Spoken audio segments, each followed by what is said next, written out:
আসসালামু আলাইকুম ওয়া রাহমাতুল্লাহি ওয়া বারাকাতুহু। সকলে কেমন আছেন? আশা করি সকলে সুস্থ এবং ভালো আছেন। আমিও আপনাদের দোয়ার বদৌলতে সুস্থ এবং ভালো আছি।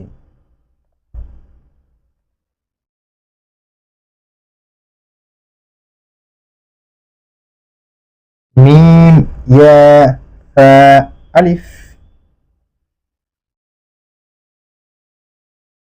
কফ, আলিফ,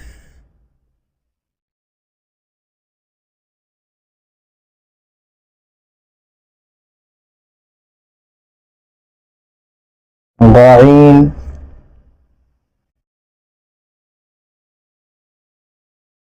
লাম,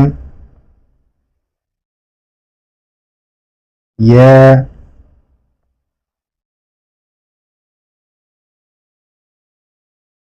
ওয়া, আলিফ।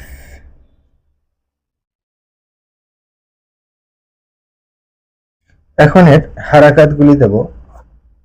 মিম, ইয়া, জের, মি, সা, আলিফ, জবর, সা, মি, সা, কফ, দো জবর, কন, মি, সা, কন, গইন, জবর, গ, মি, সা, কন, গ, লাম, ইয়া, জের, লি, মি, সা, কন, গলি,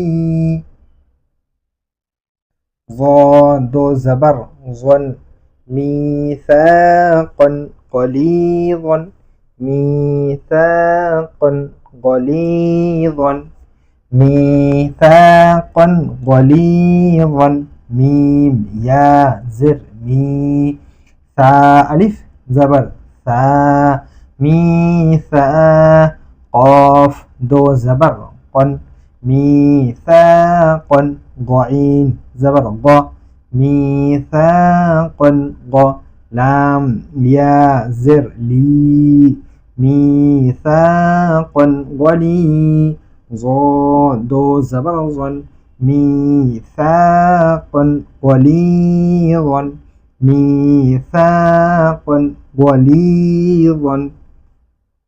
এখন এর ইজারার দিকে লক্ষ্য করব। মিম ইয়া মাদ্দা হবে, ইয়া সাকিনের পূর্বে জের হলে ইয়া মাদ্দা হয়, ইয়া মাদ্দাকে একালি পরিমাণ টান দিয়ে পড়তে হয়। সা আলিফ মাদ্দা হবে, আলিফের পূর্বে জাবার হলে আলিফ মাদ্দা হবে, আলিফ মাদ্দাকে একালি পরিমাণ টান দিয়ে পড়তে হয়। কফ তানবিনের দো জাবার এসছে কফে, তো কফে দো জাবার এসছে, এই আলিফটা কিন্তু পড়া হয় না। কারণ কি, আমরা আগেই পড়ে নিয়েছি দো জাবার আলিফ লেখা হয় কিন্তু পড়া হয় না। দো জাবার মানে তানবিন এসছে, ধরেন তানবিনের পরেই কিন্তু গইন এসছে।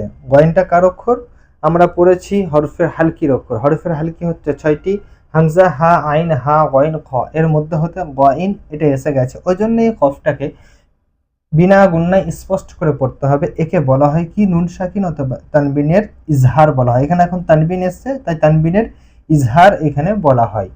দেখে কি করব, কফটাকে বিনা গুন্নায় স্পষ্ট করে পড়তে হবে। গইন মুতাহারিক হবে, মুতাহারিক হল অক্ষরকে তাড়াতাড়ি পড়া, মোটেও না টানা, মারুফ পড়া, মুজুল আওয়াজ থেকে বাঁচা। লামে ইয়া মাদ্দা হবে, ইয়া সাকিনের পূর্বে জের হলে ইয়া মাদ্দা হয়, ইয়া মাদ্দাকে একালি পরিমাণ টান দিয়ে পড়তে হয়। দো জাবার আছে ওই জন্য আলিফটা লেখা হয়েছে, কিন্তু তানবিন হবে, দো জাবারকে তানবিনও বলা হয়। তো আজকে এই পর্যন্তই। আগামীতে ইনশাআল্লাহ তাআলা আরো নতুন কিছু নিয়ে আপনাদের সামনে হাজির হব। ততক্ষণ সকলে সুস্থ থাকবেন, ভালো থাকবেন, দোয়া করবেন।